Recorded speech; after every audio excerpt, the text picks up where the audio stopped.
Good morning, traders. I'm Dan Pavlonis, Senior Market Strategist here at RJO Futures.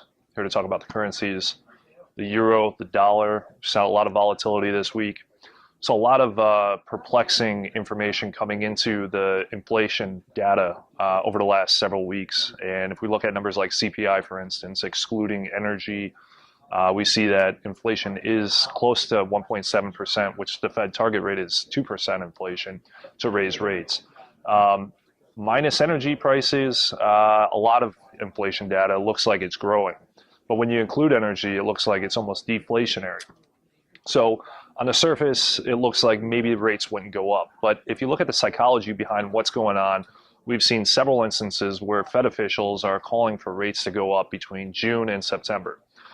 They're sort of boxing themselves in, because if they don't raise rates, even a quarter point, which isn't even close to normalizing interest rates normalization would come in closer to 6%.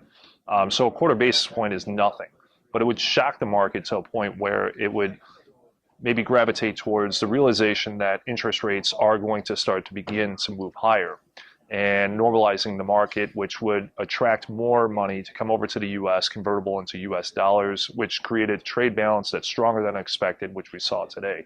So this job numbers tomorrow, they're expecting 244,000. The previous number was 295. And if the number comes out better than that, we could see a rally in the dollar. We could see more of a sell-off in the euro. Even though the Greek situation where they possibly might be running out of money on April 9th, whether that's true or not, I think overall we should theoretically see a stronger dollar, especially if interest rates go up. And if this number comes out good, then that should lay the groundwork for more of a stronger push to June as opposed to later on in September. But either or, I think that rates theoretically would probably go up with the data that we're seeing between June and September. So if you have any questions, you want to talk further about this, feel free. Give me a call. Dan Pavlonis, Senior Market Strategist. My number is on the bottom of the screen. Thank you. Futures and options on futures may involve substantial risk and may not be suitable for all investors.